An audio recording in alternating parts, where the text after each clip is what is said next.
There's then a conversation that needs to happen with the estate planning attorney because we want to make sure that the two kids are treated equally in the passing down of property. And this particular property she's thinking about selling was actually supposed to go to both kids. And so, okay, now we need to have a conversation with the estate planning attorney. And then there's a conversation to be had about long-term care. Maybe they should hold on to this property because it is next door to the son. And maybe mom really actually does want to live there in her later years because that way the son is next door. She could age in place. This might be a real possibility. And they could then put off the sale of that property and potentially allow that to pass down to the kids, arguably at a greater value, and do well by the kids in terms of her estate planning. Long-term care, passing the property down. And then there's a whole conversation, I think, to be had here also about the blended family. And what has become clear in working with them is that the two kids don't have the best relationship with mom's new acquired spouse. There was a lot of conversations that I was part of a joint conversation with other professionals, the estate planning attorney, the tax person. We have this conversation about long-term care. We have this conversation about the blended family. There's all of these things that come into play that we then handled. And on top of it, I built this beautiful spreadsheet. Actually, I make really ugly spreadsheets,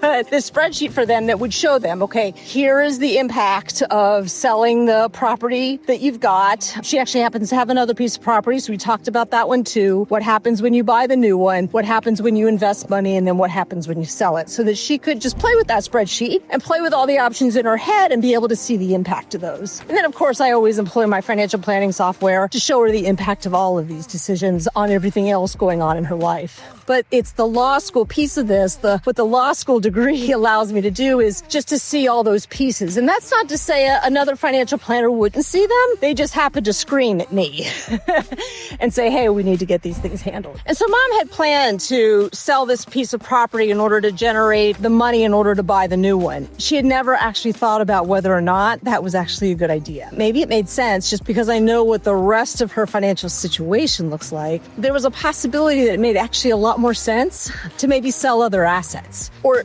find the proceeds to buy this property from some other place. Now, we ultimately decided that, yes, it still made sense to go ahead and sell this property. It was kind of time. It was just particular to the situation. But again, knowing big picture what's going on for a client and being able to think outside the box and think about what's most tax advantageous and what's most advantageous for estate planning and what might be most advantageous for a long-term care expense situation, super valuable.